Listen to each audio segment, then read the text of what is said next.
Welcome to the table. Episode 1 of One Night at the Round Table has begun. My name is Chris, and I'm joined by Takers Minion and LegendsLover. Welcome, everybody. Thank you for tuning in to this first episode of this Los Ingobernables Day podcast special. Nice. Taker, how are you tonight? I am well. I am doing quite well. I'm going to be having I've had a really long day already, and I'm going to have even more to go. Mm-hmm. I finished up the finished carpentry work I've been working on for the last week, finally. Good. I work third shift tonight. Make sure you get some rest when you get home tomorrow, for sure. I will. Yeah, get a lot of rest. Yeah. Hello, how are you tonight? Oh, I'm doing pretty good. Very good. Very good. It's been quite 24 hours, has it not? Very, very interesting 24 hours.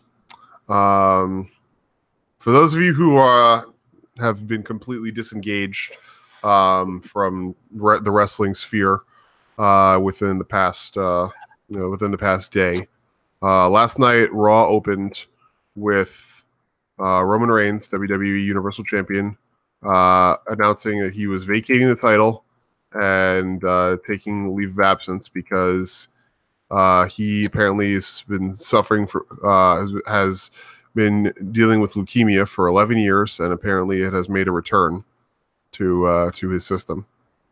And so he is vacating the title and taking a leave of absence from the company to handle his health concerns, which came as an absolute and complete shock to the entire pro wrestling world. As we were just discussing, it happened right in the middle of last night's episode of Connoisseurs of Wrestling, and Taker, you saying it stopped the show dead in its tracks. It did. It absolutely did. I mean, we were talking about Kane. That was a discovery. We're talking about Monster Heels scenes. It's October, monsters, Mm-hmm. She then proceeded to, we were all trying to catch our breath on something, and she said, or Biff was offered something up about breaking news, and LL mentioned, I have some breaking news that, and Biff's like, oh, go ahead, do tell. And that's when she dropped the bomb about Roman having leukemia. Yeah. And we immediately went from talking about Kane and monsters to talking about the monster called cancer. Yeah. A hearty fuck cancer indeed to yes, everything. Exactly. If I can just take a minute to exposit here. I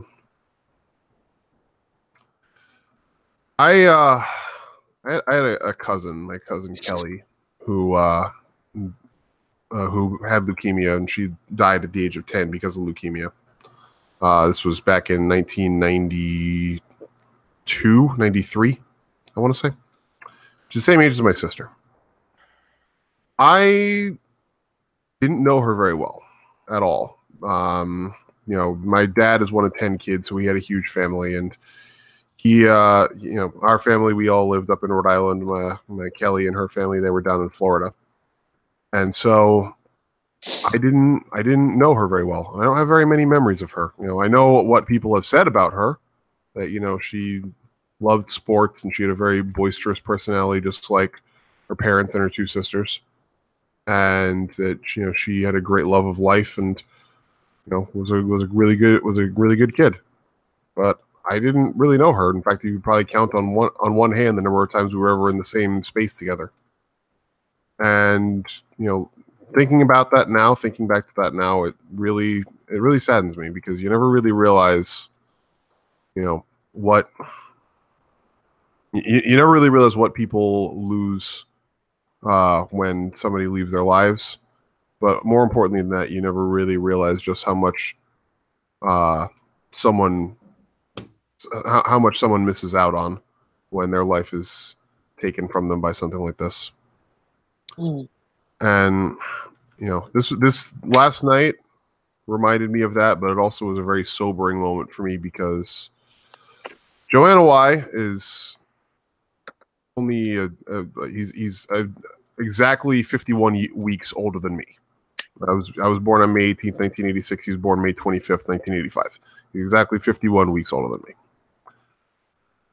He and I could not be more different in terms of being people. He is a physical specimen of the greatest quality, is in shape, takes care of himself, eats right, does everything that you need to in order to be able to perform in this insane sport at the highest level. I very much do not do those things and could probably stand to do a lot better in terms of taking care of myself. Joanna Y is married, has 3 beautiful children, and is, by all accounts, lives a great life. I am, it's a great family life. I am single. I don't have kids and don't even know if I would even want kids were the opportunity available to me. Joanna Y makes millions of dollars a year wrestling and doing what he loves. I barely make enough money to pay my bills. So in the grand scheme of things, you would think that, a guy like him would be maybe not immune from this kind of thing, but at the very least would be insulated from it to some degree. But that's not the case. This kind of thing happens to, it can happen to anyone. It can happen to everyone. And that in the end is the real difficult thing about this horrible disease, is that literally anybody can be touched by this. And all too often the people who are, and nobody deserves to be, put in this situation, of course, but all too often the people who are the people who have most to lose from it, and who have, who would leave behind the most from it. So tonight, I'm not necessarily the most religious person, but tonight I am offering up all the prayers and all of the good thoughts and well wishes that I have in me for Joanna Y and for his wife Galena and their 3 children, because this is just terrifying to think that a guy who is in the prime of his life, the apex of his life, accomplishing things untold, unheard of by most people, unimaginable for the common person. He's doing all these amazing things, and all of a sudden now his entire life is screeched to a halt because this disease came back. It's a very sobering moment, and like I said, I offer up, we all do, offer up the best wishes and prayers and thoughts of support for him and for his family and for that entire locker room. Yeah. If you watched Twitter over the past 24 hours and saw all those messages from all over the wrestling world, not just WWE, all over the wrestling world, people from every company, representatives from every corporation, management from New Japan, management from Progress, members of the rosters from ROH and Rev Pro, and all up and down the world of professional wrestling, all coming together to give their best wishes to Joanna Y and to say, this, they're waiting for him to come back and for him to beat this. And it's a beautiful thing. It really just shows just how deeply this kind of thing impacts literally everybody. So yeah, you talk about this is something that you wouldn't believe. This is a story. This is something that was put out on Twitter last night by a gentleman named Connor Braxton. I don't know if you saw it. I retweeted it myself. I did. It's amazing. It is an amazing story. He was training at Black and Brave Wrestling Academy down in Davenport, which is owned partially by Seth Rollins. He trains down there. He trains wrestlers. This kid had exhausted everything he could find and find a pair of boots, wrestling boots. And he finally, he asked Seth if he knew anyone. And Seth told him Roman had a pair that he would be willing to sell. he was ecstatic and excited about it all. And what even made it more cool, Seth made a call, and Roman asked if he was a good brother. And if so, he could just have them. Yep. As long as he passed them on. As long as he done something like this in the future for someone else. Pass it on. Yeah, that's Joe. That's the type of people that they are. That's the type of people that family is. That family is. Samoans are. Yeah. I mean, yeah. But the big 800-pound gorilla in the room is LegendsLover here. Granted, she's not had leukemia, but she's had cancer twice. And has beaten it both times. So let's hear what she has to say. Yes. It's hard.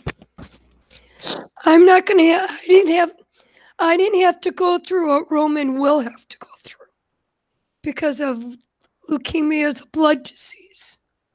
He's gonna end up having chemotherapy, and that which I was lucky I did not need. But I went through radiation treatments, and it was 7 weeks. 5 days a week for 7 weeks, plus an extra. And it was hell. It hurt. There was a couple times I just wanted to say fuck it all and let it go.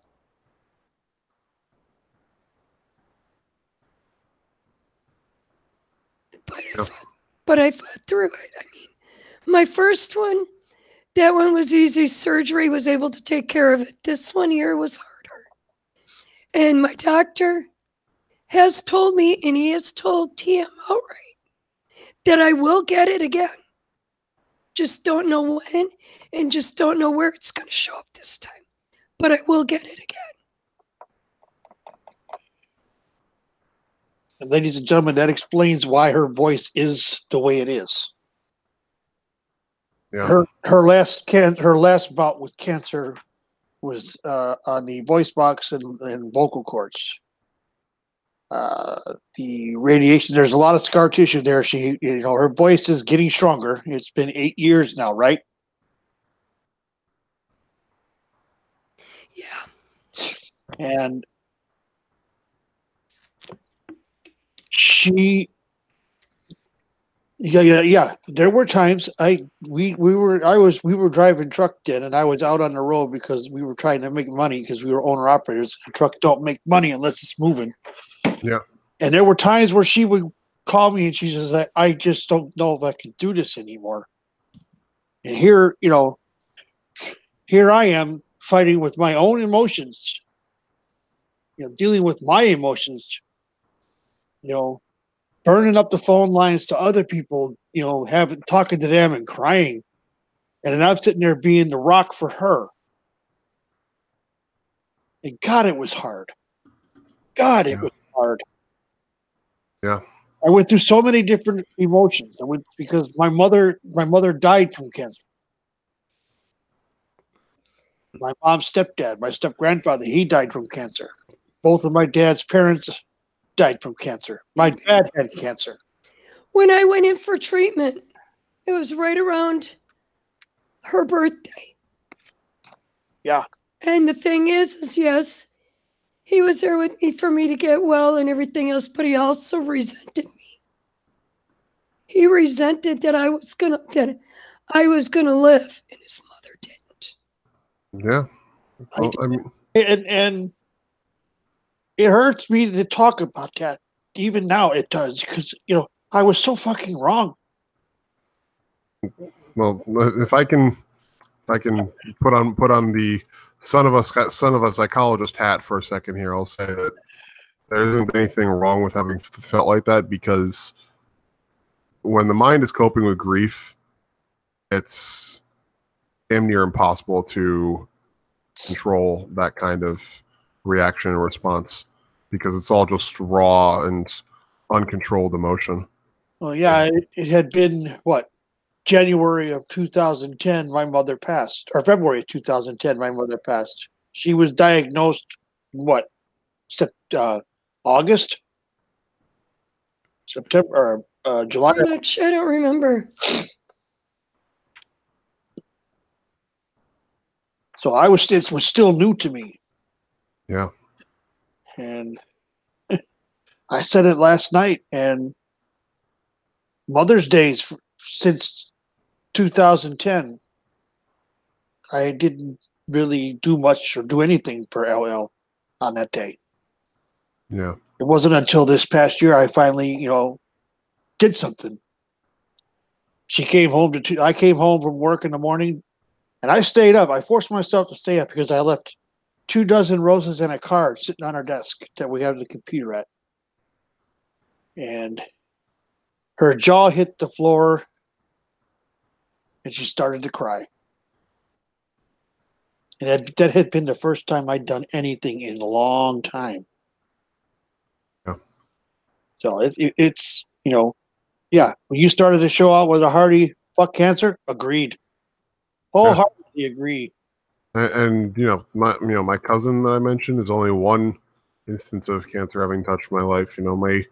My uncle thankfully survived, but he had esophageal cancer. Oh no! In I don't remember when it was. It was like late 2000, the late 2000s, like 2009, 2010, around then. And he was eating through a feeding tube for, I want to say, close to 3 months. Oh yeah. With that. They must have found that quick. Yeah, the doctor said he was really lucky. My uncle's been through a lot of really close brushes when it comes to health issues. Because esophageal cancer is one of the cancers that's usually when it's found, there is no survival. Yeah. My father died of that in 95. Yeah. Yeah, the doctor said they were lucky that they had found it as early as they did, because otherwise he would have been a goner. Mm-hmm. And it's Is this the same uncle you told me about? No, this is different. This is my mom's brother. Okay, not your dad's brother. No, my dad's brother. Yeah, because it's like we said, he is lucky because whenever that seems to be diagnosed, it's always diagnosed too late. Yeah. That's when they find it. Because the symptoms, they don't show up until it's too late. Yeah. And it's you never really understand in that moment, like what it, like, unless you've been through it before, you never really understand just what a feeling that is to get to get that information and to find that out. And I'll be perfectly honest. I'm not really close with my dad's brother, or my mom's brother. I'm sorry. He was part of the family that when my grandparents passed away, there was a pretty big falling out, and he was one of the ones that kind of went up on the other side of things. But he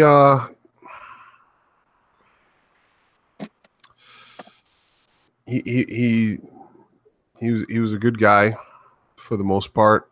And when you find out that somebody's going through that, you never really, it's really hard to process that moment and to say that wow, this person might die.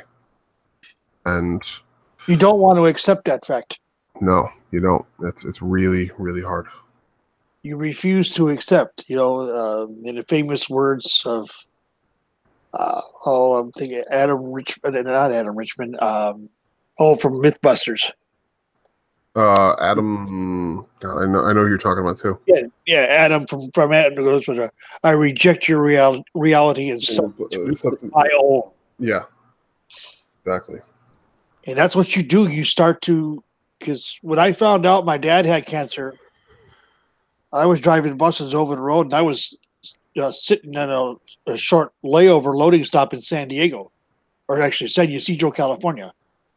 Yeah. That's what I found out. When I found out my mother had cancer, I was halfway across the country in a truck. Yeah. When I found out she had cancer, she was having surgery for what they thought was air-filled cysts on her vocal cords. That's when they found it.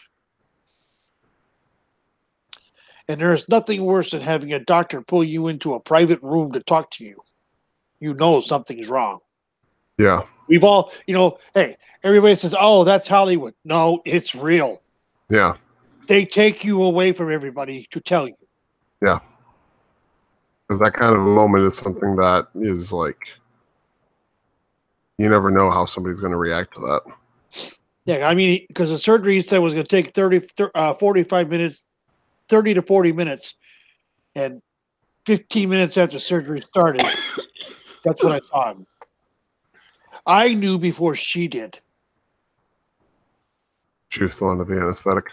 Yeah. She didn't find out till a couple hours after she woke up. So I'm sitting there with that weight on me. She could tell by the look on my face something was wrong. Yeah. I couldn't hide it. And all it started out with is just me losing my voice. I was never sick. No sore throats, no nothing. Just no voice. Yeah. One day we were at the races in California. We went to NASCAR. We were at the races. I had a voice that day. I woke up the next day. I had no voice. Yeah. You never really expect that kind of thing. Nope. Like my one of my closest friends actually has been in a fight with leukemia for 11 years and 7 years. 7 years. I'm sorry. Actually, let me actually get the right number here because he posted about it last night on Facebook. Wow. After he found out about 14 years. 14 years is what it was. Yeah, after he found out about Roman. Yeah. And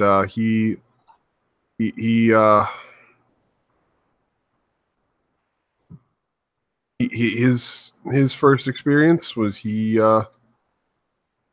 was just it was right before New Year's, and he was he started experiencing symptoms. I won't get into it because the details are kind of gruesome, but not gruesome, but it's gross. Yeah. But either way, he started experiencing the symptoms, and he didn't want to go to the hospital. He didn't want to admit that there was something wrong. Because when does anybody ever want to admit that there's something wrong? Yeah. Or face that kind of a thing. So, but eventually it got to the point where he was in so much pain that he couldn't not go. So he went, and that was when they gave him, told him what was going on. And he had just, he had been hoping that it was just going to be a, quick and easy, go in, get some pills, and leave. Yeah, right. And, yeah, no. I'm not laughing at him. No, but I understand. Yeah. So he and he had to go through a lot of treatments for it. There's a lot of things going on, and he even after it went into remission, he was told by his doctors, "This is going to come back. I don't know when or where, but it's going to come back." And that's the scary part of it all. Yeah. It's terrifying. It's absolutely terrifying. And reading his reading his post, I teared up because this guy is a guy who I consider to be like a brother to me, and knowing that is what's in what's in his future is terrifying for me too, because he's I can imagine what it's like for him. It's like for me, it's just like not to trivialize it, but for me, it's okay, yeah, I might lose my friend. For him, it's I might lose me. Yeah. That's one thing you've got to learn about this disease. Yeah. Is that it's not, it's not only there's more victims than the person that is suffering and fighting from the disease. Yeah. It's family, a lot more. It's friends, it's everybody. Everybody around. Yeah. Let's put it this way: after she came back to work, after she got well and was declared cancer free, we went to the company we were contracted to and asked them to make a donation to the American Cancer Society in the company's name for her. And the president of the company agreed and cut a $10,000 check. Wow. Had a $10,000 check cut. That's amazing. To the was it Hope Lodge? Yeah, but it went to the American Cancer Society. Right. But it was specifically for the Hope Lodge at University of Iowa. Yeah, the Hope Lodge is owned by the Cancer Society. That's amazing. And that's something you don't hear about is Hope Lodge. You always hear about the Ronald McDonald House. Yeah. Because it's for children. You always hear about the children. But you don't hear about the 17-year-olds and older. When I was there was a girl that's been battling cancer her whole life. She was in there going through it again. She battles it, she starts feeling better, and it hits her somewhere else. And I mean, she's only 18, 19 years old. It's horrifying. So, I mean, everybody always, yes, there is children's cancer. There's nothing worse than children's cancer. But people got to remember, cancer hits everybody. Yeah. Everybody needs help when it comes to that. Yeah. Didn't that one you're talking about, didn't she finally just say, screw it? No, she was still there the last time I was there. But there was another one. She got bad news that was in there, and she ended up going home. She died 3 days later. All of a sudden, it went from very light to taking her life in a week.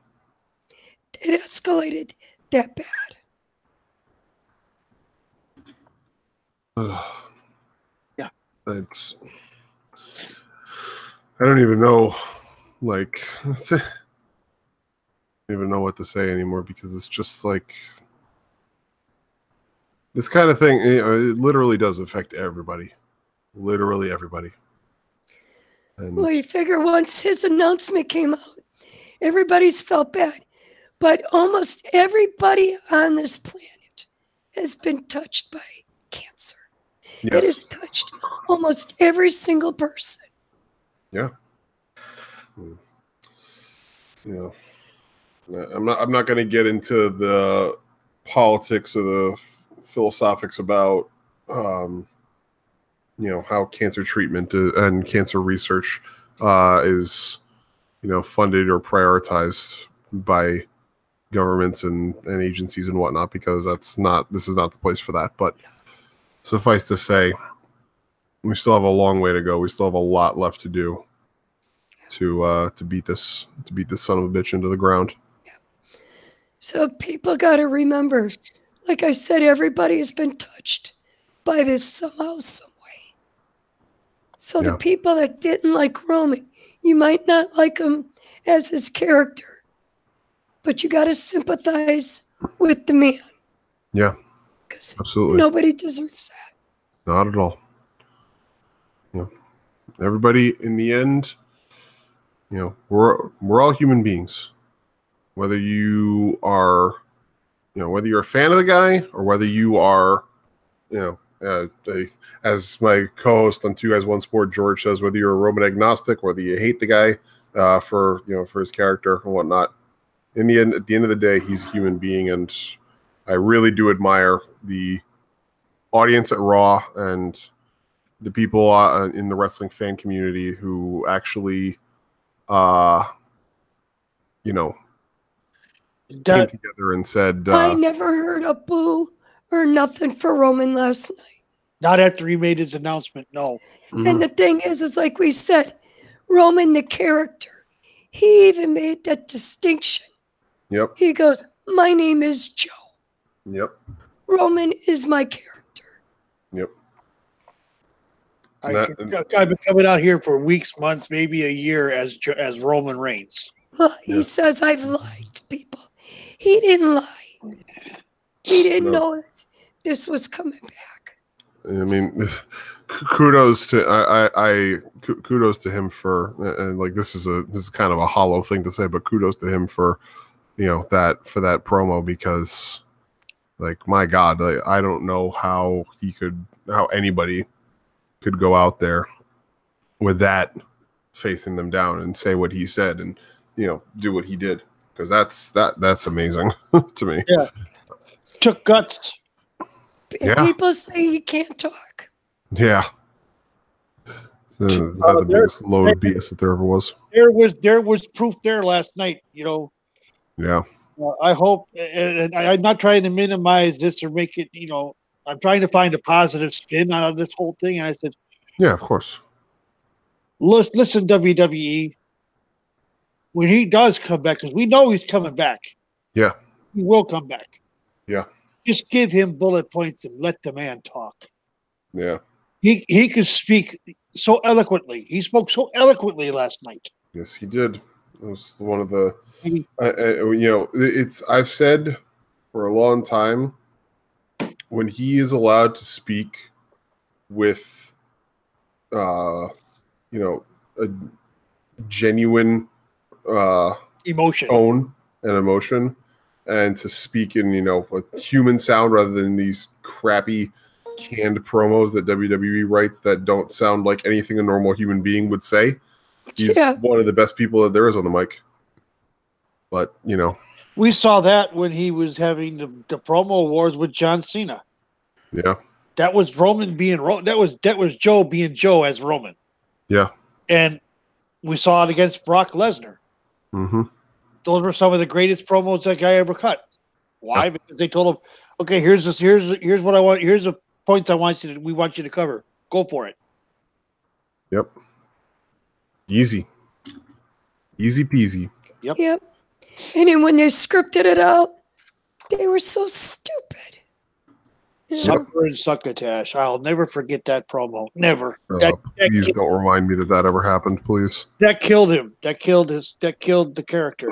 Well, that actually is actually a good point to bring up, because like, you want to talk about a guy who has had the rawest of raw deals. Let's think about this. Start of his singles run, and he, was just getting out the gate, suffers a herniated disc, and has to immediately take time off, and that basically guarantees that the start of things for him is going to be a disaster when he does come back, because everybody wants Daniel Bryan instead, and that immediately set him on the path to just a disastrous outcome. Second, Shield's big reunion. What happens immediately after that Shield reunion starts? He gets freaking mumps. Yep. And has to take time off, and that leaves the Shield reunion in shambles for a while. And now this. Yeah. Just getting into a really, like, I was not, and granted, I was not a fan of this whole storyline for the Shield. And I'm not even going to talk about how Raw ended last night, because that was shitty. I have some strong words for that. But, So do I. But you know, they were just getting into a real storyline that people could actually sink their teeth into, and really, Look at the group hug at the end of Romans when he went up there. Those were his brothers. They were both crying. Brothers and sisters. His brothers and sisters were there. Yeah.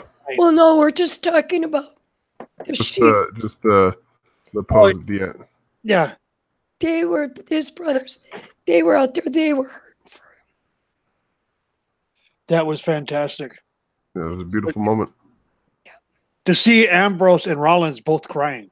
To see Joe and Hawaii crying. Yeah. That shit got real last night. Yeah. And that's like I said, a sign of just how strong their brotherhood really is. Yep. Well, I'm trying to remember who it was when they went up together. They talk about it on their table for three, which is something I suggest we all go back and watch. Yes. Because it talks about their brotherhood and how it was formed. And I can't remember who it was that said, you three must always stick together. Or something along those lines. Even though the group, the unit itself was broken up by, Seth going heel and Roman going his way and Dean going his way. You saw them when they sat down, and this is before the Shield. This was just after the Shield reunion on TV. But you saw they filmed it beforehand, and you saw how they were with each other. It's like, I honestly believed all of them rode together, even heels and face. So the kayfabe is broken. So and you could see the love and respect and admiring of each other in that show. And that's really the kind of thing that is indicative of what this business engenders in people. Is if you really do put in the work and you really do work hard and show some care and concern for the people that you're surrounded by, you get all the respect in the world from your compatriots. Yep. And those three, they've been through everything together. Let's see. So Roman's had the hernia. Seth's had a knee. Yep. Dean has had the shoulder, the triceps work, and then and a lot of other things too. And he had an infection that I just recently found out about that damn near killed him. Yep. And Roman had again mumps, and now this. Yep. It's like Jesus, man. Yeah. I made the statement just over the weekend about Tegan Knox just this past Saturday. If it wasn't for bad luck, Tegan Knox wouldn't have any luck. And then Monday we find this out. 2 days later, this comes out, and it's like, it's horrifying. It's like, what the fuck? Yeah. When does somebody who and this, I'm not making character judgments about people, but when is one of these people who is genuinely a good person, when are they going to catch a break? Because no kidding. I could say that about my mom. I could say, even though my dad was an ass. It's not allowed. I say that about my wife. She's had it twice. She's had to fight this shit twice. Yeah. It's a goddamn disaster. My LL met my mom's stepdad. And she absolutely loved it. Grandpa Phil was something else. Even when he was sick, he still had his sense of humor. And he had the most demented sense of humor. He never would call you by your name. Call you, hey, you asshole, dumb shit, And he would wave his finger at you to get your attention.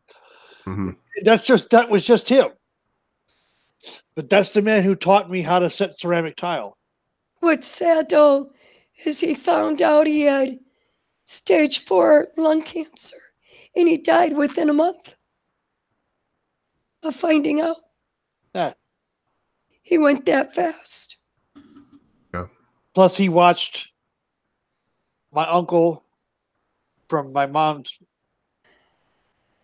basically die of a myocardial infarction, which is a heart attack. Yeah. And then He watched your mom die. He watched my mom die and buried both of them. He was her stepfather. He said it's not supposed to be this way.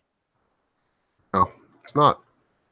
And that in the end is really, you know, the thing that is the most damning part about cancer is itself. It's like, where did this even come from? This is not even like I really wish that, like, more than anything, I really wish that we could just figure out where the hell this shitty thing came from, because there is the human body is not meant to function this way. This is not how things are supposed to be. So I don't know where this disease came from. I don't know how it came into being or why. But none of us have that answer, Chris. And there's so many different types. Yep. Different types and different strengths. Some are very aggressive, and some are slow movers. Yep.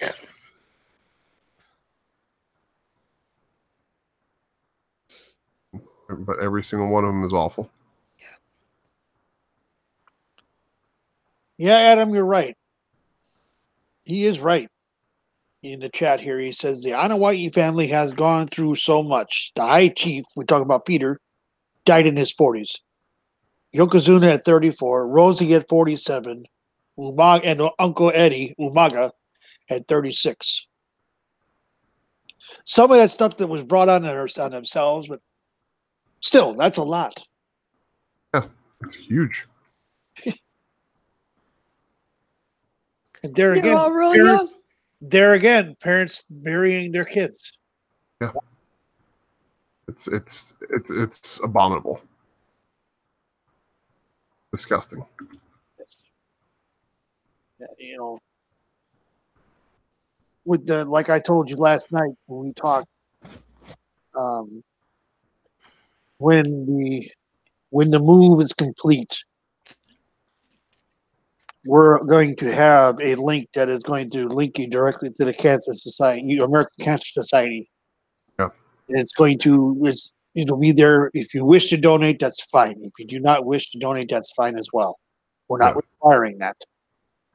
But if you can and if you can and you feel so inclined, please do. Yeah. See, I was doing it the smart way. When I got my job where I work now, I have money taken out of every paycheck to go to two charities, the American Cancer Society and Wounded Warriors. Yeah. This way, it's taken out every 2 weeks out of my paycheck.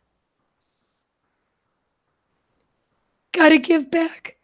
Most of my family has been military, and I lost a lot of my family due to cancer. Yeah. So gotta take care of both of them. Yeah, absolutely. You're absolutely right. So, and I would also recommend, given what was announced, if you were able to give to the American Leukemia and Lymphoma Society as well, I would strongly encourage that as well. It's another great cause. We are going to have a list at that page, man. There's going to be a list of charities that we're going to talk about. It doesn't matter.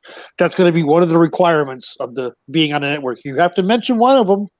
If not, that's it. Is that too much to ask? It's not. Of course, it's not too much to ask. So it's the exact right amount to ask. Yeah. That's. Biff said it best last night. He wouldn't wish cancer on his worst enemy. Yeah. Not at all. Nobody deserves that. Not at all. So, Let's try to get out of this and move forward, shall we? Yeah, exactly. We don't need to be any more depressed than we already are. Again, though, all the best wishes to Joe Anoa'i and to his family and to the whole WWE locker room that is walking through this with him, because he is truly a leader in that locker room. You can tell by just the words, the outpouring of support from his colleagues, just how much they respect him and appreciate him for what he does. And they have all said he's the leader there. Yeah. So, if you have not, I would encourage you to go and express your support for him and your thanks for him, whether you like the guy or not. Whether you like the character that he portrays on TV, whether you like his booking, I don't care about any of that. And I don't want to see any statements of people prefacing, well, even though I don't like his character or even though I don't like his booking, that kind of stuff is shallow. Here. Put that aside. It is shallow. That is shallow. That is petty ass bullshit. Know how to separate the business from the real life, from the important stuff. And this is the important stuff right here. And this is life and death, people. Yeah. Don't watch 5 hours a week or not 8 hours a week if you watch on a network. It's not life and death. Yeah. Exactly. This is. There absolutely is. And the main reason we were let's give a brief history of how this came to be, Chris. How this show came to be. Yeah. So shall we? This was a funny night, wasn't it? This was what, 3 weeks ago now? 2 or 3 weeks ago now? 4 weeks ago, yeah, something like that. Yeah. So a random Tuesday night. I think it was 3 weeks ago. This is the first week of October, right after I had my car accident. Yeah. I was just kind of chilling out. Wasn't really doing a whole lot. And Taker messaged me asking me about Twitch, about some of the Twitch stuff. Yeah. And so we started up a Google Hangout call so that I could help him out with that. And we just started talking. And we kept talking. And then we got LL in. And we still kept talking. About 5 hours. Until about 5 hours later, we realized, wow. It was almost 1 o'clock in the freaking morning, and we're like, we need to go to bed. And it was almost bar time for you, and it's like, I need to go to bed. I got to work in the morning. Yeah, and the funniest part about it was there was more than one point in time during the course of that conversation where Taker said, I'm ready to just boot up the podcast, just boot up the stream, and just let this air. And we talked about it and considered it, and was like, you know what? Actually, yeah, that's actually not such a bad idea. Yep. And so this is going to be a once a month deal. Once a month, we're going to be, and we're going to be picking some rather controversial topics. And yeah, we can talk about whatever we want to talk about. Yeah, basically. Yeah, and tonight's controversial topic is Chris Benoit and continuous and repeated head trauma. Yeah. Basically, even though it's controversial, it's also another medical condition we are talking about. We had cancer first, now they had trauma. Is another situation that needs to be addressed. Yeah. It's an important one, yeah. It is. So, Chris, do tell. What have you learned about Mr. Chris Benoit? Probably not enough. Because there's only so much you can learn. I haven't had nearly enough time to devote to watching enough of his career, which is quite extensive, to really have a full understanding of what he did. But I do know that from having watched his work and from having seen what he contributed to the company, that the current age of grappling specialists would not be nearly as as widespread without his influence. And, that style of technical wrestling would not be nearly as appreciated as it is without his influence. And the regard that was held for him by the locker room, by his peers, clearly indicates that this was a man who had, he was a man of principle. It was that much was clear. Yes. He was a man of principle, and he had nothing but love and appreciation for the business and for the important people in his life. Yeah. To a person, and LL watched and showed me, and to a person that knew him, they could not believe what had happened in his home. Yeah. That was the last person they expected to do something like that. Yeah. To kill his son and his wife and then hang himself. 24 hours later, that comes to find out. So he stayed in the house with 2 dead bodies. I mean, that's not normal behavior. No, and everybody wondered why. Why and how. Yeah. He did it, and how could he? And it came out later that through the Christopher Nowinski group that has been discovering about CTE. Yeah, I can't say exactly what the disease is, but because it's a mouthful of words. Mm-hmm. That he also had the brain of a man in his 80s suffering from extreme dementia. Yeah. Yeah, they said Alzheimer's too. And Alzheimer's as well. Yeah. All from the repeated head traumas he took over his 22-year career. Yeah. And it's not only head trauma, it's the non when they take a bump, on their back, a flat back bump, they're jarring their brain. Yeah. I as someone who listens to a lot of hard rock and heavy metal music, I've constantly heard a lot about how, things like headbanging are, hazardous to your health and to your brain. And, hearing all that kind of stuff is like, that's something to be concerned about, something to be worried about. Mm-hmm. Absolutely. Yeah. People talk about the headaches they get from it. What they're doing is they're shaking their brain up against their skull so much. Yep. It's doing damage. Brain is soft. Skull is hard. Hello. Mm-hmm. Hitting a wall. Yeah, exactly. I mean, I myself have been concussed. And believe me, it's not fun. So have I. First thing you deal with is the blurriness of vision and the ears ringing. Mm-hmm. You hear that, you're like, whoa. Then comes the dizzy and nausea. Yeah. That's even worse. Not everybody's the same. No, but it's it's all terrible. It's all relevant. Me, I had whiteouts. Ooh, yours was pretty rough. Yeah. Well, when you get hit in the head with a baseball bat, what do you expect? Yeah.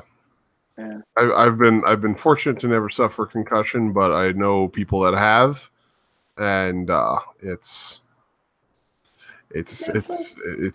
something that I would not ever seek to experience.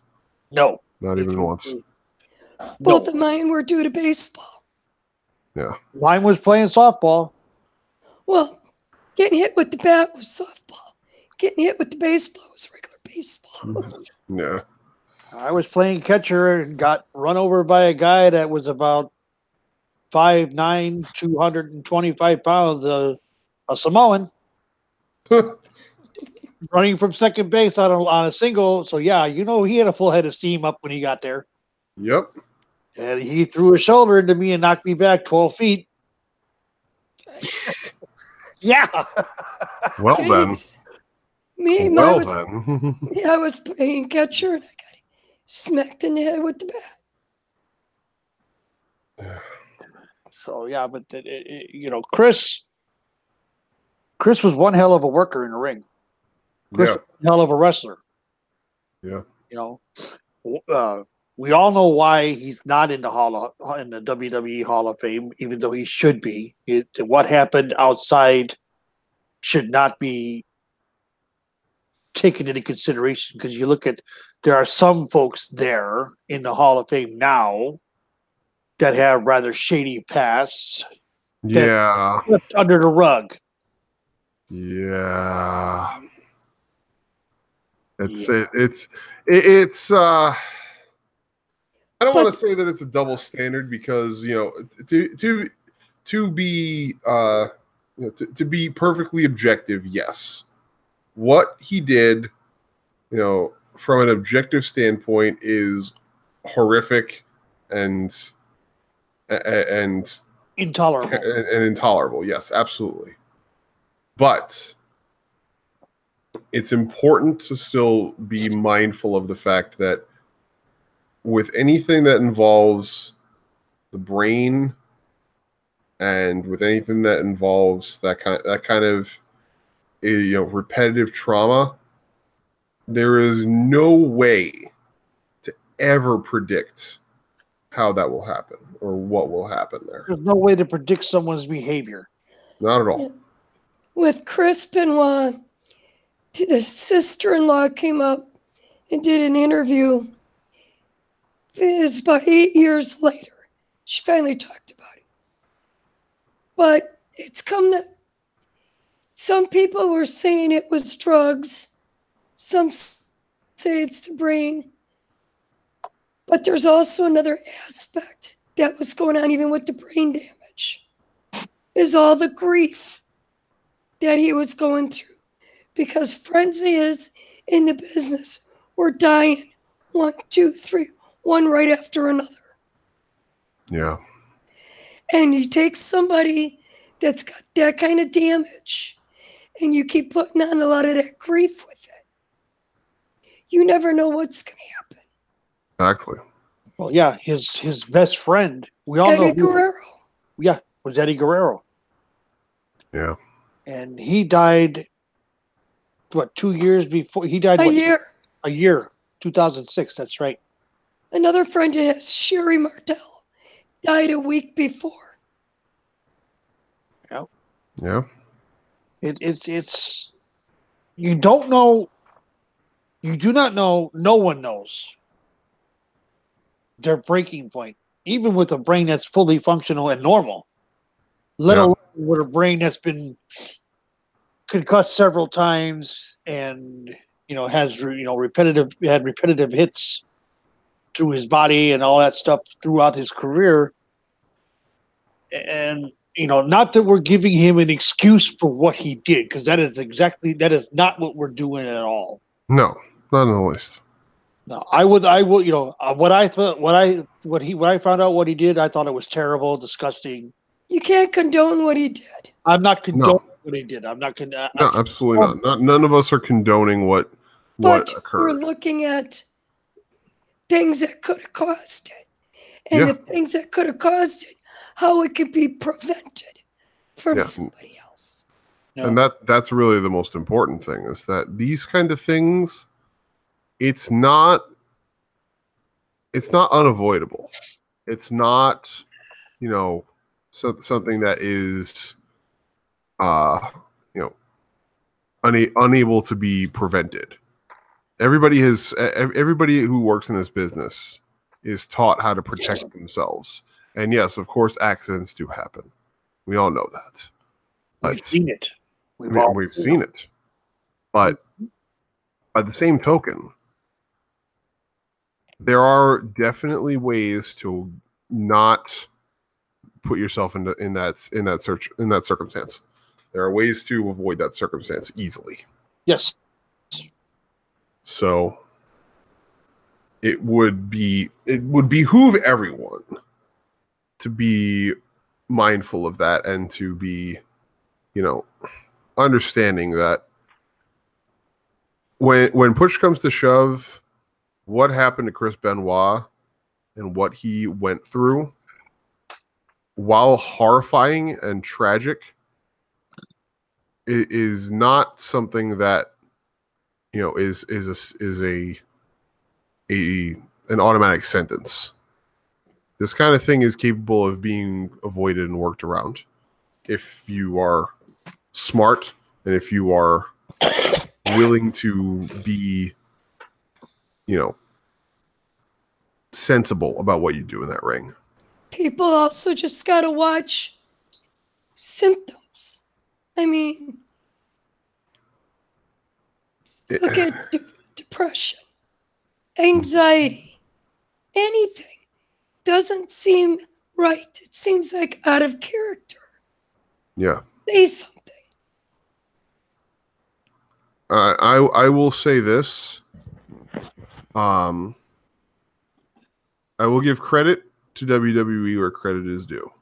And I will say that they have done the absolute right thing in taking the lead on this and, doing everything in their power to make sure that that kind of thing does not happen again. But there is an industry-wide problem that needs to be addressed, that everybody needs to contribute to make it better. Because that kind of attitude that kind of, I don't want to say casual nature towards head injuries, because it's not casual per se, but there is certainly I don't really know what the right word is. In some areas, it's an ignorance of. It's a chosen ignorance. Mm-hmm. Yeah, it's a refusal to admit and to state that it's actually out there and it's happening. Also, the people, the wrestlers, the players, they've also, when they get hit, something happens, they know something happened, they've got to tell somebody. Don't keep it. Don't work injured. Tell somebody. Look at what it almost did to Daniel Bryan. Yeah, exactly. It almost killed him. Exactly. Because he had that independent scene mentality that if I take time off for this, I'm going to lose my spot. Yeah, which is a terrible mentality to have. But, yeah, let's look at it for a second. Let's look at it objectively here. Well, there's a way you can look at it differently too. The guy that heads up the research center, what's his name again? Christopher Nowinski. Look at him. All the injuries he had, and he never said anything. And he admits it's hurt him. You got Jim McMahon out in Arizona, who's going through now the memory loss, the short-term memory loss. He can't remember how to get to his daughter's school to pick her up sometimes. He'll walk out the door and can't remember what he's outside for. One of the first major names to ever have issues with concussion was the former Pittsburgh Steeler, Chicago Bear running back by the name of Merrill Hodge. If you look that name up, you'll see. Yep. Oh, I know that name very well. My mom is, being a Steelers fan that she is. She's talked about him quite a bit. The concussions shortened his career. Yep. And and this business, again, as I said, kudos to WWE for taking the lead on it where they did. But there's a lot more work to be done, and a lot of it is just an attitude change that needs to happen. And Vince is basically, and I hate it, and I'm throwing Vince under the bus, but you know what? I don't give two shits. Vince is refusing to admit that this even exists. Yeah. Well, I'm actually going to look outside of WWE here for a minute and look at Japan, because actually Japan, I would say, is actually a bigger problem here. New Japan,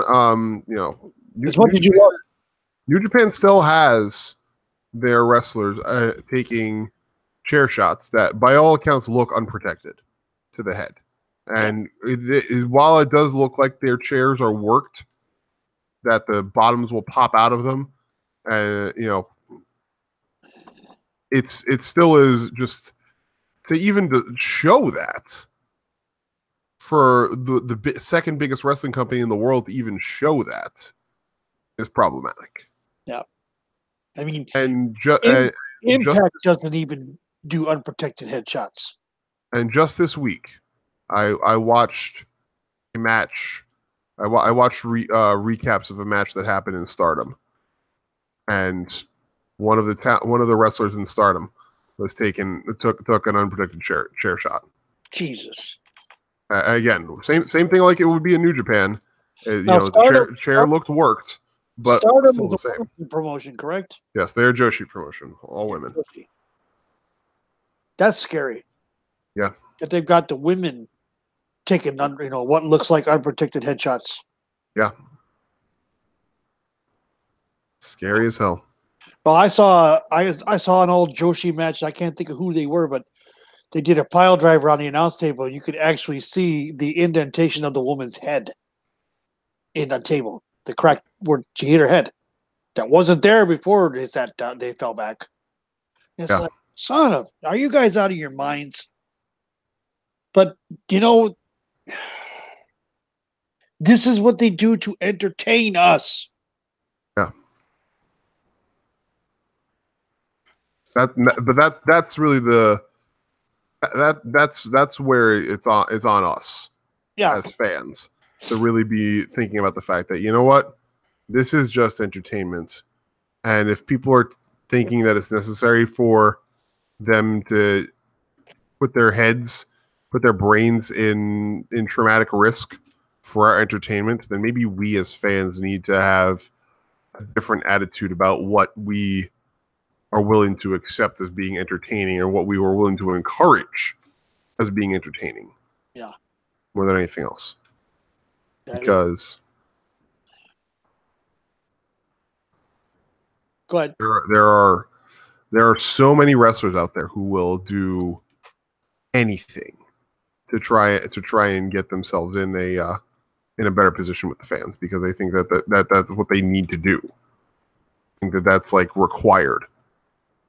And you know what? In reality, fans they don't owe us anything.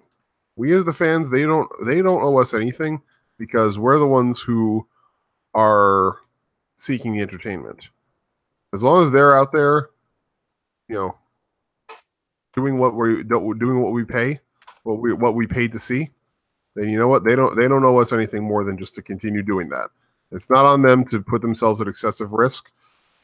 That's not okay. That's not a right attitude to have. That's not a right thing to encourage. And I'm not saying that there are any fans that are specifically going out there and saying, I'm not entertained unless you guys are taking chair shots to the head. But, somebody's sending that message. I don't know who, but that message is being sent. Because they wouldn't keep doing this. Well, if that message wasn't being conveyed somehow. If you look at WWE from the let's say Attitude Era through the Ruthless Aggression Era till now, somewhere between the beginning or the end of Ruthless Aggression and moving into the Reality Era, WWE put out an edict of no more unprotected headshots. Yeah. And we saw what happened to, I think it was one of the guys at War Games last year, one of the guys from Undisputed Era, where he had a chair in the ring. He went to swing it, and I think Killian Dane or one of them kicked the chair back at him, and he hit himself in his own head with it, unprotected. He got his ass chewed for that. Yeah. And he did it to himself, and yet he got in trouble. Because it's not supposed to be done. Yeah. They are adamant about that. Any blows to the head with any object other than, the worked punches and whatnot is unacceptable, which I have to give kudos to WWE for. Yeah. Should they offer health insurance to their performers? I agree. And yes, Adam, you're probably right. Vince is probably suffering from the effect of the repeated concussions he took during the Attitude Era. Absolutely. And you think about it, like they did that thing where the only two that can do pile drivers is Kane and Undertaker. Yeah. Because look what happened with Owen and Steve and Stone Cold Steve Austin. It's not just the neck injuries. You're not done right. They're coming down on their heads, everything. That move could paralyze someone if not done properly and if not taken properly. Mm-hmm. It's just, you know. And you think about it. How many people were doing them? A lot of people used to do pile drivers. It's still done in other places outside of WWE too. I mean, it's a lot safer now. Of course, it's taken a lot more safely, but it still is done. Yeah, and you know the risk is still there, in a huge way. Yep, it's still a huge risk. There is, you know, but getting back to the head drop. I don't know if you guys talked about this when I stepped away, but one thing I've noticed lately, and I mean a lot lately, over the last 3 or 4 years, you see talent take a DDT, for instance, and all of a sudden you look at them and their eyes, they actually look like they're glassy-eyed. But I can't tell the difference if it's a work or if it's a shoot. Yeah. That scares me. Yeah. One of the best ones at it is Rusev. Yeah. Oh God.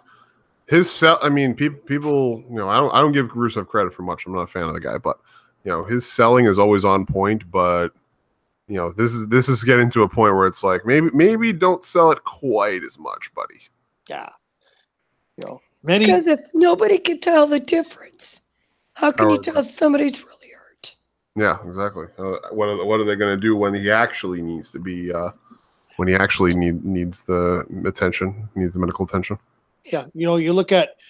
You know, we talked about the mentality, and like I said, Daniel Bryan nearly died because of his mentality. But yet, you know, everybody's afraid they're going to lose their spot. Okay, I don't think anyone's going to lose their spots because it's very simple. Look at what happened to Roman when he had his strangulated hernia. Mm-hmm. He was out for what, 8 weeks? Yeah, and he came right back and was put right back in the same spot he was in. Yeah, I mean, you know, and people will say, "Oh, special treatment, blah blah blah blah." No, fuck that noise. No, I'm sorry for my language, but that's garbage. No, if you earn your spot, you keep your spot. Yeah. How many times was Hulk Hogan hurt as a top guy, and then came back after a month or 2 or 3, and slotted right back into his top spot? Yeah. But then again, some people don't. Maybe not, but I would say that the examples are much more few and far between. I don't know. You got to look at Finn Balor. I would argue, and that is a valid point, but I would argue that with Finn, I would say it was more likely that he was not going to ever be in a top spot anyway. You know, because you know this is a company that loves to stereotype people. Yeah, they like the big people. And he's a short guy. He's a thin guy. And he's also kind of up there in age. So, you know, yeah, he came in with a huge hullabaloo. But I would be hard-pressed to accept that he was always slotted for a main event scene. Because even after the huge pop that he got when he came back, he still hasn't ever been in the main event. No, Scott, and it went down. Look at Becky. Yeah. Becky first got hurt. She was never up there again either. Now she finally is. Yeah. I mean, and it took a massive public outcry for that to actually happen. Yeah, a couple years, because it was like that for a couple of years. So there is some people that if they get hurt, Sasha They're out. Sasha Banks is another one, They're and Bailey too. Oh yeah, Bailey's is well, Bailey's is a combination of them not knowing what the hell to do with her character, and and a lot of other things. But yeah, after she got hurt as well, same thing. so there's it goes both ways. Some Absolutely. slide back into where they were, some don't. Yep. Mainly on the women's roster is where they don't. It's still. Yeah, I know, Chris. This is a touchy subject for a lot of people, but it's still a double standard. The men are still going to be treated better than the women. They still got a long way to go. Yeah, it's huge amount of work still to do. That is they've got a lot that they really need to do to change the whole mentality that exists. And I don't know what it's going to take to get there, but there's a lot that needs to be done. A lot of work still to do. Oh yeah, they did. And the concussion protocol that Daniel Bryan is under now is something that he came up with. Him and Dr. Maroon worked on it together. And what it should be, and I believe it should be the protocol for everybody. Mm-hmm. The first time you're concussed, you got to go through this just to see that test that he went through to show that, yes, Daniel, you have damage to your brain. Your reactions are not as fast as you thought they were. Your motor skills are failing because of it. Yeah. And what does a wrestler depend on? Motor skills. And what is any professional sports player like? The three major sports that have physical contact that is severe. Actually, there's only two. Hockey, hockey and football. Yeah. There are a lot of minor sports that still involve. Rugby has it too. Rugby, lacrosse to a certain extent. Yeah. Aussie rules football. Yep. There's four. Okay, we got those four. Where concussions are more prevalent. And then you got sports entertainment. And I say that in air quotes. I still call it pro wrestling. I don't care what Kevin Dunn says. He will. That's a whole other subject. What Kevin Dunn says is irrelevant to the reality. Mm-hmm. That they have to do something. Everybody has to. They all have to get on the same page. And if it's WWE that's going to set the standard for everybody, then by God, Vince is doing something right for a change. For once. For once in his life. Yeah. Amazing to consider. But you know what? I'll take it. Hey. At this point, any small victory we can get, because this, if Benoit is any example of what can happen if you are not careful about this, then every precaution is worth taking. Think about it. Who was it? I think it was Harley Race. Taught him how to do them flying headbutts. Yeah, Harley Race was the innovator of the flying headbutt. Mm-hmm. And since the day of Chris's death, or since the day it came out that he had all that brain damage, Harley Race has publicly stated on more than one occasion he regrets teaching it to him. Mm-hmm. He regrets coming up with that move. Because I've watched a few of the matches, and when he come down with that headbutt, he came down with it. He worked. He potatoed you with it. Just subtle. And some of the wrestlers, they would tell you, he got hit. They got hit when he gave it. Yeah, man, it's just bad news. Yeah. That is one guy that everybody applauds about his craft. Because he was, how do you say it? Basically, a lot of people went to him to understand how he could work the way he works. They wanted to learn. He did a lot of teaching about how it was done. Chris worked at his craft. He lived it. Chris was a master at his craft. Yeah, like I said, the era of grapplers that we have now, we talk all the time about guys like Zack Sabre Jr. and Fred Yehai, Tracy Williams, Axel Dieter Jr. Guys who have made their whole career from being mat specialists and just being incredible at going hold for hold with people. Benoit was the first that really put it to the mainstream, and that matters. That matters. And the fact that he doesn't get that kind of recognition from WWE because of what he did, it hurts. It does. It absolutely does. The other thing is where did he train? Who taught him? I noticed a lot of them I watch that come out of the Heart Dungeon got the drive and the way they wrestle. There's a lot of it that's the same, yet different. They're very intense. Yes. And they are all great wrestlers. And I mean, not just the showmanship, the actual wrestling maneuvers, the actual technical wrestling. They are artists. Yeah. They don't make them like they did in Stews. No. They don't make anybody like you did in Stews. That's just a fact.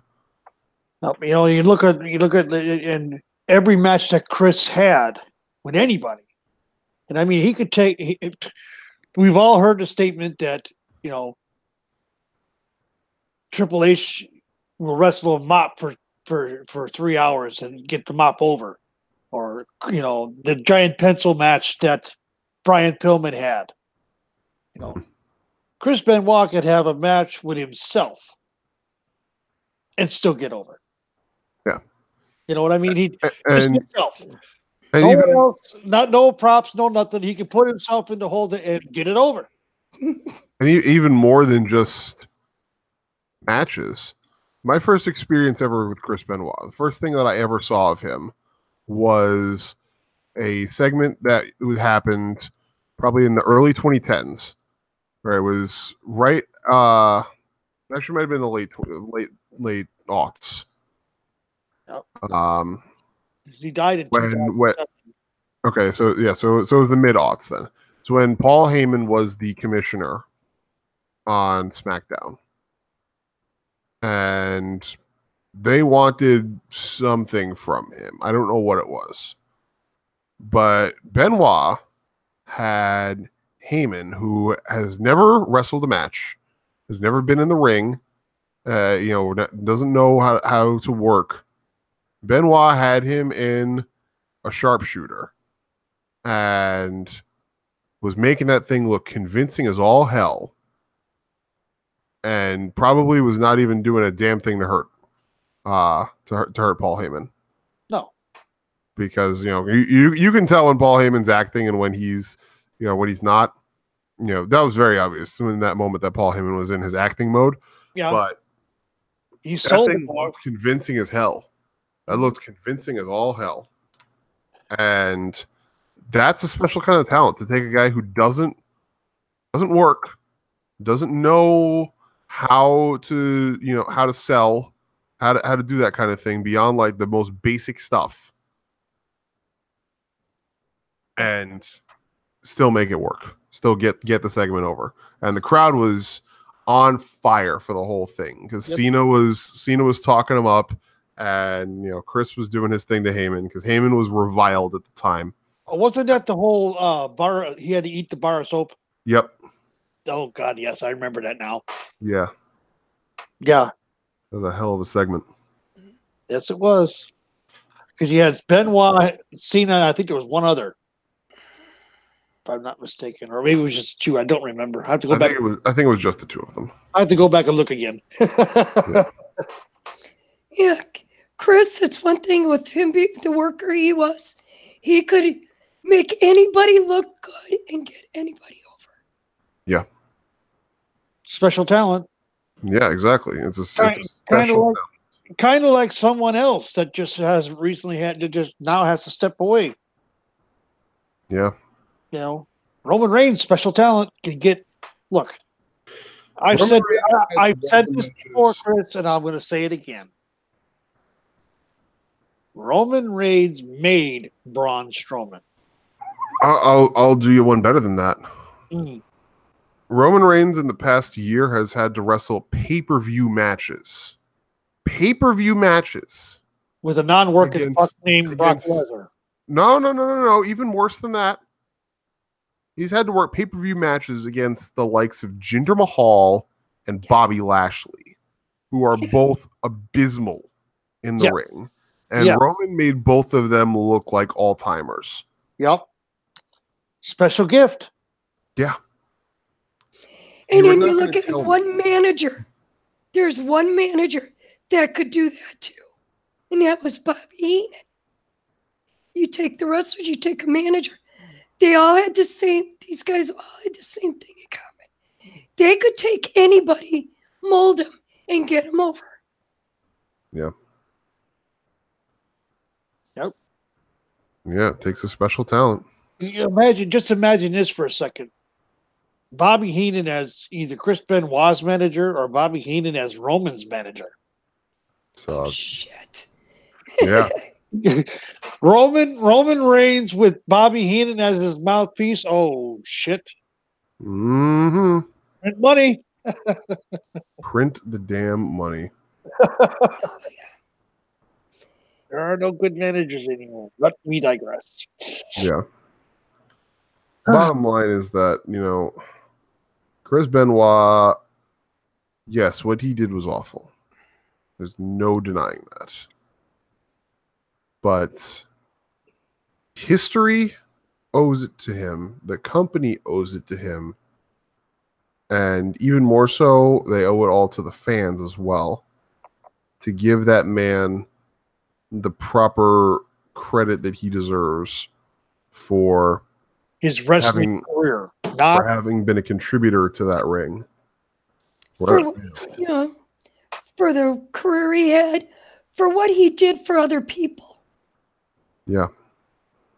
Yeah. Ric Flair said one of the greatest workers he's ever been in the ring with. And they had some hell of a match. They've had some hellacious matches in WCW. Yeah. Yeah. Chris Benoit never won the WWE title. No, he did not. But he was an old NWA guy. So the big gold belt is what he was always after. Yep. 10 pounds of gold. And you look at this. Guess one of his best friends was Chris Jericho. Mm-hmm. And you listen to Chris. He talks about Benoit, about the guy he was all along. And he's a great guy. Anybody that talks about Chris, he was a great guy all around. Yeah. So, WWE, he did some bad, but you got to take into consideration, he's part of history. He's part of what made you. And as we said, the roster has always said, his friends have all said, and the people who knew him best, the people who knew him day in and day out, have all said that this is not what he would have done. I know that in the modern age of crime and information that we have about how people's brains work and what motivates people to do what. Of course, obviously there are cases where you don't know a person and you don't know how that what's going to happen or what they do, and what's really going on inside their heads. But I'm willing to give the guy the benefit of the doubt, and I think that WWE should do the same as well. Yep. Given again, his role in the history of the company, and just how many people will come to his defense, not the defense, but to say the positive things about him. There's quite a few that'll tell you, you line up 1,000 people, he would be the last person anybody would look at to do what he did. Yeah. You look at people in the business. Line up 1,000 people, and you would and Chris would be the last one you would think to ever do something like this. This is something we would expect from like a Bruiser Brody or a Abdullah the Butcher or someone of those heinous heels that had absolutely no care in the world about what they did. Mm-hmm. And they've come, Abdullah's come out about Chris Benoit and said that there was no way he would have done something like that. He can't believe. No one believes that he did that. Yeah. It's insane. Oh, I should say, I don't say believes that. I said no one accepts the fact that he's done that he did that. Yeah. They just can't. They can't. They're sitting there going, "No, this is not possible." Exactly. I mean, Bret Hart has even said it. No, he said that he couldn't believe it. So it's when they talked about drugs, because remember, in the beginning, everybody said it was steroids, it was this, it was that. Yeah. There was no steroids in his system. Oh. But they found testosterone in his system. But like Bret Hart said, people keep saying it's the drugs. He goes, show me the proof. Bring me the proof. That's what did this. Yeah, and the proof is in the autopsy. What they said about his brain being, The proof is because they found a lot of beer cans at the scene, all kinds of stuff. We know that gets out of your system fast. But according to the autopsy, there were no drugs found except for testosterone. Yeah. And it was stated that people that had problems with steroids in the past end up needing the testosterone because they don't produce very much anymore. Yeah. Because of the steroids. Exactly. And he's been going for drug tests, everything, and he kept coming up clean. Mm-hmm. So, I mean, you can't say it's all the drugs. It wasn't drugs that killed him at that time. No. Like Bret said, show me the proof. Yeah. They brought out the proof. They come out about that. The brain. A lot of people still say it's drugs. It could have been drugs from the past. I still say it's the brain injury and all the grief, everything hitting him all at one time. Yeah. Yeah. You can't expect someone to have the brain injuries and the damage that was done to his brain. You can't expect them to process grief in the same way those of us that would say, quote, normal can. It's not possible. It is especially when it's one on top of another, on top of another, on top of another. Yeah. You know what? It's really true what they say about stress being a killer. And, I can't think of anything that would be more stressful than watching people who are both your friend and people who you worked with, who have been, who were part of your career and who, are your contemporaries, to see them falling one by one by one. You think, I'm sure he had to be thinking at certain points along that way, what happens if I'm next? Happens if I'm the next one? No, sure. Sure. You can't deny the fact. I can't deny the fact that I don't think about it. Now that my parents are gone, it's like, and I'm looking at my life and I'm like, I'm 54 now. And it's like, what, 20 years, 25 years, 30 years? What do I got left? Exactly. Yeah. I don't know. Nobody knows. It scares me at times. It does. You never are, the good brother MDS. He said it best. There's you can't treat any day like it's guaranteed because no day is guaranteed. Yep, and he speaks from experience. Exactly.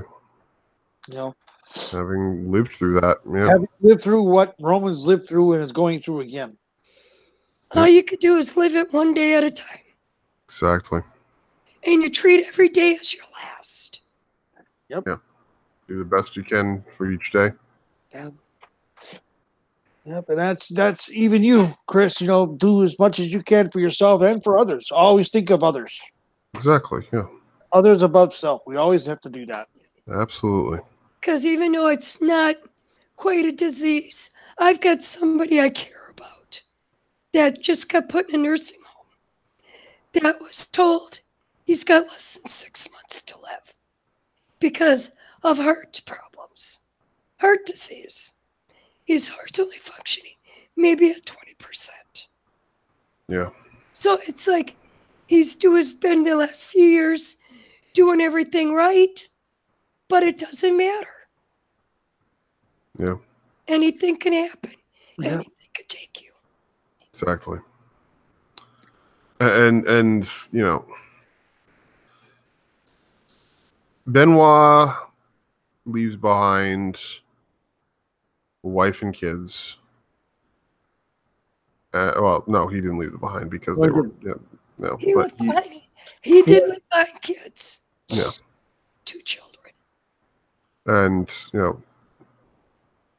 he leaves behind a legacy of greatness that's marred by one moment. Yes. And I as a person, I always seek to let others not be defined by singular moments, but rather by the sum of who they are. Yeah. And that's really what needs to be done here for him. Because he was not this moment was not just this was not all that he was. There's so much more to him. Yes. And you know what? I think it would, if WWE would do something, I think it would be good for his children. Yeah. Because right now, his son, isn't he in wrestling? I believe so, yeah. And one of them is, I think. Yeah, because he's got two. He's got a son and a daughter. Yeah, he left 2 behind. Yeah. And I think And his son is his son, I believe, is in wrestling. And he uses his name of Benoit. Yeah. Which is crazy to consider. And well, we got the same thing going on with Brian Pillman Jr.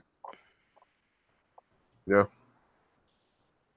I think he committed suicide because of his ankle injury, though, right? He was just not able to cope. Yeah.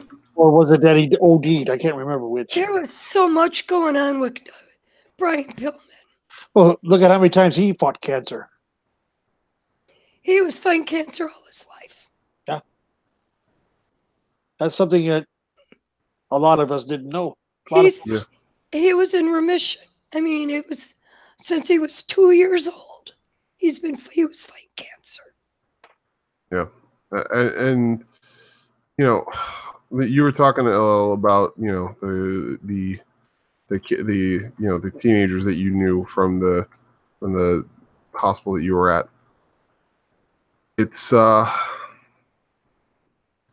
hard to keep fighting sometimes. It is. And sometimes because of that, people resort to insane things. People can't be blamed for how they cope with their grief. No. Are there better ways? Are there more constructive ways of dealing with things? Yes, of course there are. That will never not be the case. To let you know, Pillman didn't kill himself. He died of a heart attack. That's right. Yeah.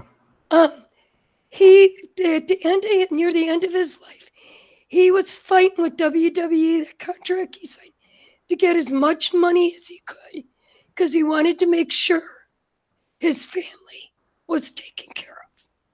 I believe Brian Pillman knew he was going.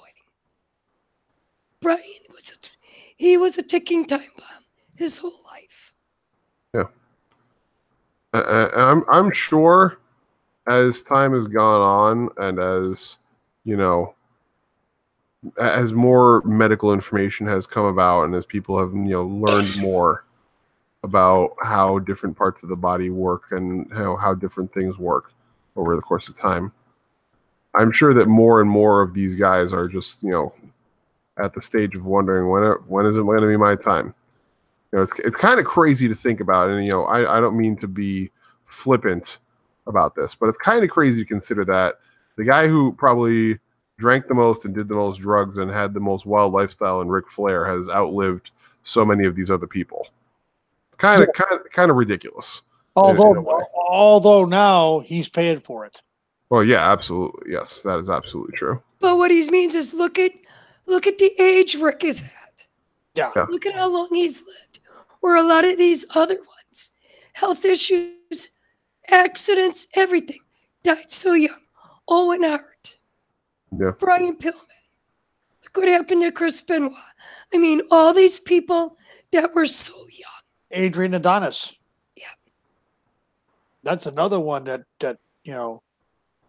Accident. And look who it destroyed. Hell, I'll do one better. Matt NOI, Roman's brother, Rosie. Yeah, Rosie. Yeah. Rosie's death act did a lot of damage too. The whole family. Yeah. And you know, that's a guy who, you know, yeah, he may not have been in the best of health, certainly. You know, that was evident just by looking at the guy. He was not in the best of health. No. But, you know, still very young man. Yeah. And that kind of thing, that does a number on people. Yeah. I don't care who you are. Well, look at Uncle Eddie. Yeah, Uncle Eddie. Mm-hmm. You know who Uncle Eddie is, right? I've heard the term before. I know that's Umaga. Umaga. Yep. Umaga. He's the one that got Jimmy and Jay in the business. Yep. And he also helped bring Roman in. Yeah, he helped and well, Rikishi too, but yeah. Yeah. But yeah, no, exactly. And that family is just. There's a lot of health issues.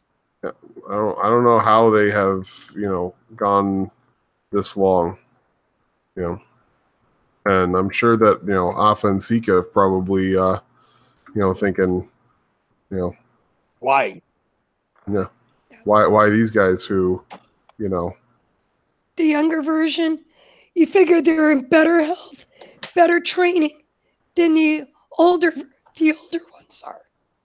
Most of the Samoans that you see that come through were big. Their health wasn't that great. They didn't really take care of themselves. No. Now you got the younger crew that is, and look what's happening. Mm-hmm. Yep. Just you never know. No. You know, it's insane. You don't know who is going to either die tomorrow or get injured tomorrow. Yeah. You don't know when their career is actually going to come to an end. No. You know, last night when, you know, you touched on this briefly last night about Roman and the crowds. Yeah, when he first walked out, there were boos and people didn't want to hear him talk.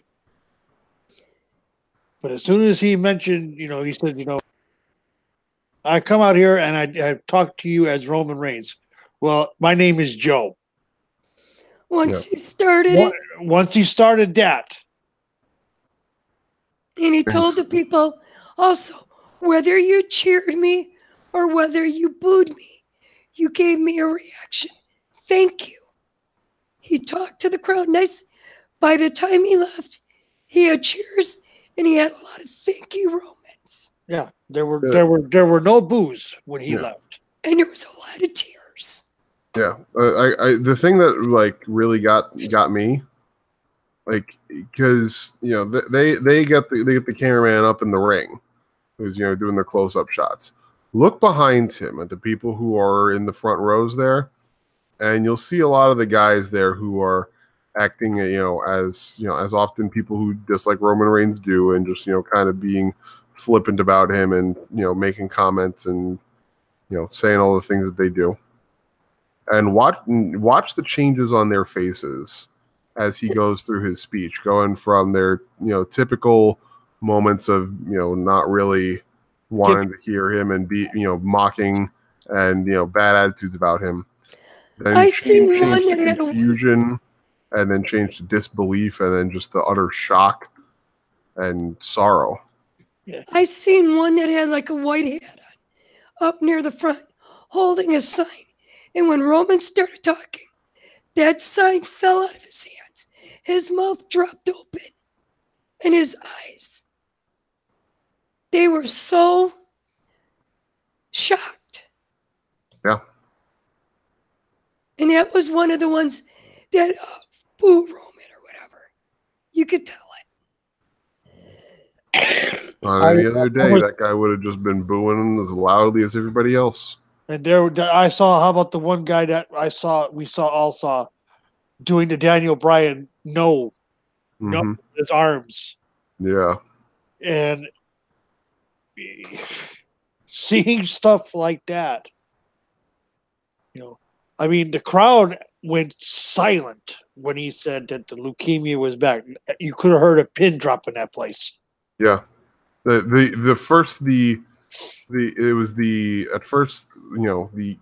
gasps when he said that he's been dealing with leukemia for 11 years. And then when he said it's back, then just the overwhelming silence. There says that phrase, silence is deafening. Yes. Yep. That was a deafening silence. The very definition of a deafening silence.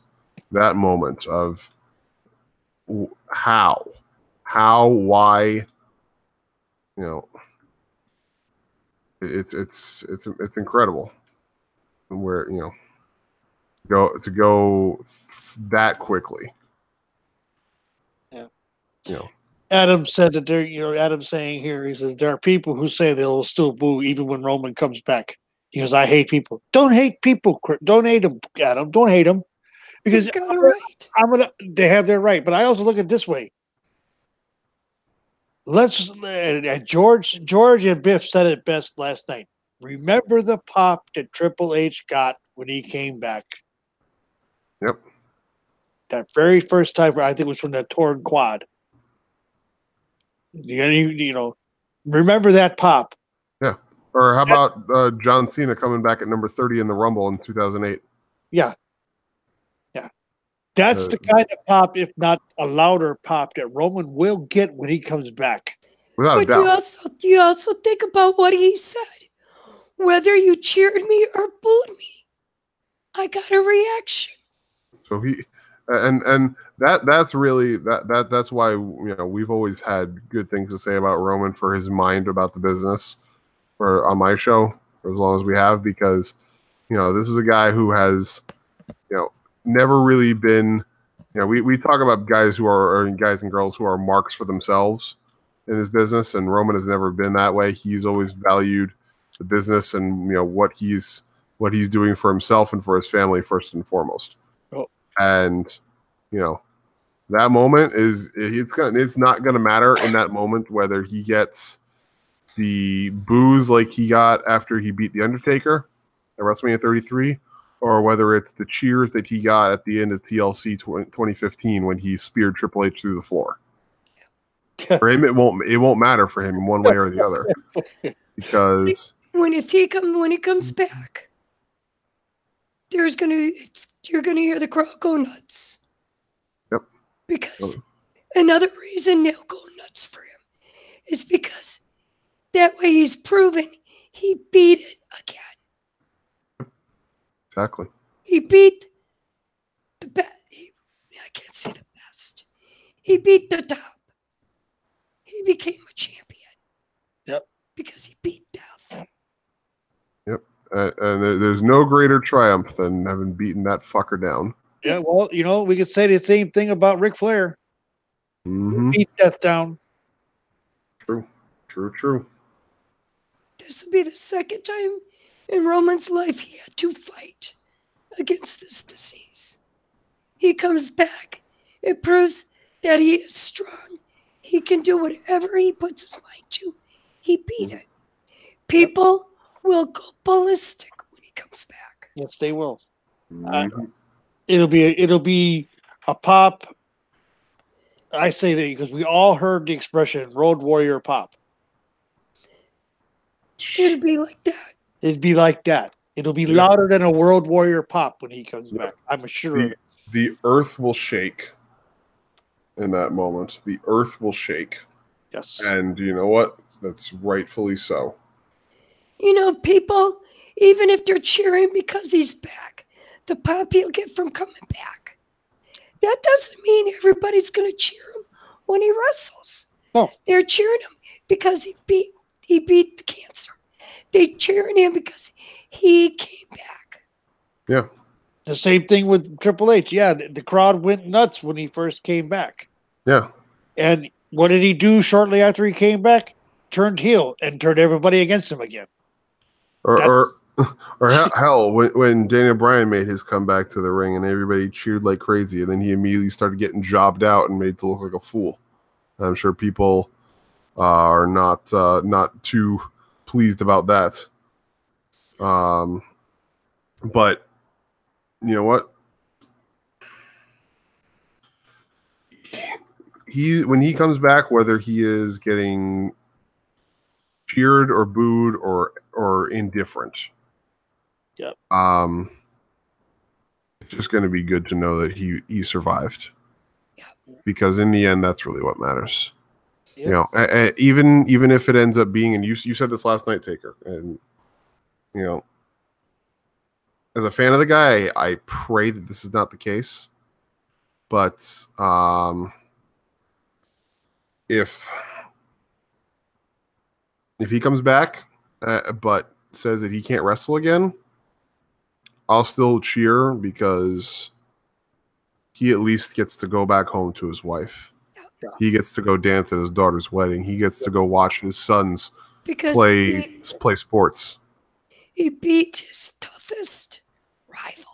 Yep. And that's the most important thing. Well, and that's really what matters. That is something we have to prepare for as fans. Yeah. It's entirely possible. We can plan for the best. The best case scenario would be Roman comes back and is the same Roman that left. It's the same Roman that he was before he left. Worst case is that he can come back and be alive and live a life, but he cannot do what he loves anymore. Yeah. He said it in the ring. He loves what he does. He loves this business. And I said this too last night. Listen to LegendsLover and her voice and how it goes. Sometimes it's there and sometimes it disappears. Yep. Cancer did that. She's alive. She's cancer free and she's alive. It's a small price to pay. And in the grand scheme of things, if Roman cannot wrestle again after he defeats this again, it's a small price. Yeah. It really is. There are far worse outcomes. Yes. Far worse outcomes. You look at everything we talked about tonight. You look at Roman Reigns. You look at Chris Benoit. Brian Pillman. Some of the others. You're talking about all men that loved their job. They loved what they did. Yeah. They excelled at it. Mm-hmm. The love. Go ahead. They loved what they did, and something was trying to take it away from them. The love of the business, the love and respect of the business that Roman has was taught to him by his father. one half of the Wild Samoans. That's Sika Anoa'i. That's him. Yep. The one with the big crazy eyes. Yep. And he, the apple didn't fall too far from the tree, did it? Not at all. Look at the Usos. They love what they do. Yeah. And that's that whole entire family. That when they're that are in, they're practically all the men in the entire family have wrestled at one point in their life, and they've wrestled as professional wrestlers somewhere. Mm-hmm. And then you got and it's continuing now into the new generation. And you look at Haku, who's somewhat affiliated with that family. And his partner wasn't it Rikishi's brother, younger brother, Tama? I think Tonga Kid was Rosie at one time, if I'm not mistaken. I'm not sure, but you look at the boys now that are Haku's boys. Tangaloa. You talk about him all the time on your show. And his third son too, Leo, who's not doing as much right now, but he's in the business too. Alpha's son, I think his name is Sean Maluda. Yeah. You look at that family, the Islanders, the Pacific Islander Samoans, Tongans, yep. The Tongans, the Samoans, the whole area. They get into that business and they absolutely love it. It's more than just a love, and this is, I think, a good note to close on tonight. Yes, it's more than just the love of the business. You really have to be willing to put everything on the line for this business, and that's one thing that is universally true of this family. Yes, every single one of them has been willing to put everything on the line to succeed in this business, and even if not to succeed, just to be able to say that they were a positive force in this business and that they did something good for the fans. Yes. Every single one of them. Yes. And that's why I have immense respect for all of them and for all that they've done. Is the fact that they were willing to do whatever it took to make sure that not only they succeeded, but everybody around them succeeded as well.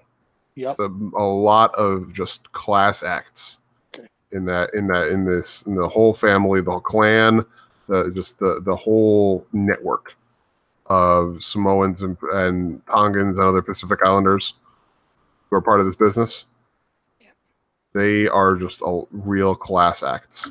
Every one of them has been a success at one point in their careers. And I got one statement I want to lay out here that was I heard.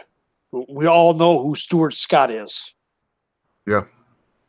Stuart Scott, the night he received his Jimmy V. ESPY, stated in his speech, his acceptance speech, and he was dying from cancer. We all know this. Mm-hmm. That you fight until you can fight no more. Yep. You lay down and you rest, and let someone else fight for you after that. Yep. Similar statement I know from the TV show Firefly, of one of the lost episodes of the show. But when you can't run anymore, you crawl. And when you can't crawl anymore, you find somebody to carry you. Yep. Now it's on us to carry the ball for Benoit, for Roman, for everybody. Everybody. Make it known that this business is about more than just, guys and ladies getting in the ring and beating the hell out of each other. It's about it's more than ever entertaining us. Yeah. It's about a brotherhood and sisterhood, a family of people that are willing to put everything on the line for the sake of bringing smiles to the faces of those who are watching. Right. And that's learning their craft. Yeah. And that's one thing that I think sets professional wrestling apart from most of the major sports. And the thing that so many of those that's- guys who are in there for personal glory and personal fame, and they're not going to make it. And these people who are out here, the ones who succeed in the realm of sports entertainment, are the ones that are in it for the sake of bringing happiness to the people that they're performing for, who are selfless about it. Yes, that actually matters. For the love of what they do. Yep. The pride. Absolutely. I got a question for both of you, and I want I'm going to answer my end of it first. I say, why do we do these podcasts? Mm-hmm. I myself do these podcasts because I want to. Yeah, I want to give opinions, but I also want to hear other side. I want to have debate. I enjoy sharing with people, with the connoisseurs. I enjoy helping you learn about the history and how the sport actually was at different eras and different decades. At this show, we're allowing you into our lives. It's three of us just sitting down, talking about whatever comes up, just being people. We love what we do. That's why we are doing this. We love what we do. We love sharing ourselves with everybody. Yeah.